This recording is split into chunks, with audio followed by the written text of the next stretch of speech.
When it comes to Governor Roy Cooper's education budget, following the money tells you a lot. That's the description we see in a recent analysis of the budget from Bob Luebke. He is senior fellow at the Center for Effective Education at the John Locke Foundation. And Bob, you start this piece with an interesting line. It says, remember these numbers, 11.1 and 16.3. Why do we need to remember these numbers? Well, those, Mitch, are the proposed percentage increases each year in the education funding, K-12 education funding. I'm going to stop you right there, because normally we think of budget increases 2%, 3%, 4 or 5%. You're telling me that the budget increases for education would be 11.1% and then 16.3%? 11.1 and 16.3. You got it right, Mitch. Those are the numbers we're talking about. In Governor Cooper's previous biennial proposal, there were 6% and 9%, just to show you what kind of a hefty increase we're talking about here. So these numbers are really unprecedented. And we thought 6 and 9% were large. They are. They were. And the legislature, did not take well to them, and I don't know if they're going to take well to these increases. But these are hefty. These are huge numbers, and I think a lot of people are going to have problems with them. In your reaction and analysis of this, following the money tells you a lot. You put forward this statement. In a year when a premium is placed on innovative thinking to get our kids back in school and learning, and when the public is calling for expanded educational options, Cooper's budget initiatives are unimaginative and telling.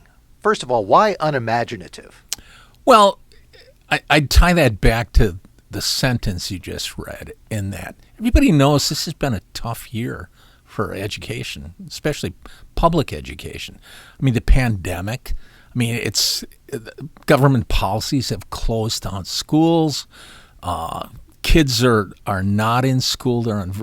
Many of them are learning on computers, and parents are very concerned that kids are falling behind. I mean, this is not a typical year, but in an atypical year, the governor has chosen pretty much to ignore those realities, has not come forth with any new additional proposals to address those issues, and it's just kind of backed up a truckload of money and said, here, let's kind of continue funding all our existing, basically status quo initiatives. Yeah, the next sentence in your piece actually says the governor would throw more money at teachers and administrators, hire more staff, and increase minimum pay and benefits. Then you go into a number of the highlights of the budget plan. It really does sound as if it's, let's do what we've always done before, only with a heck of a lot more money. That's right, and it's not our money. Let's get that clear. It's a lot of the money coming from the federal government, under COVID, the COVID relief plan, ARPA, basically. North Carolina should get about $3.6 billion for K-12 education, and that's a lot of money. And the way that's set up is the local school districts will have a lot of flexibility, and they'll be able to funnel a lot of that to teacher salary increases, et cetera, and proposed staff hirings, et cetera. Now, you mentioned in here, and I think a lot of people agree, that good teachers deserve a pay raise. That's not necessarily what the governor is talking about. He's basically talking about any teacher, good, bad, indifferent, they all get a hefty raise. Yeah, and that's the problem, and that's what we've pointed out continually for the last probably decade. In that we all agree teachers should be paid a fair wage, and the wage needs to be competitive. But the problem with North Carolina's teacher salary system is that it does not reward performance; it rewards credentials, and time on the job. And that's a connection that does not enhance student performance. And I think when people realize that, they'd realize things need to be changed. One thing that you point out as well is that nothing within this proposal, even though it has a ton of money behind it, does anything to address the rising cost of benefits, which is a long-term problem.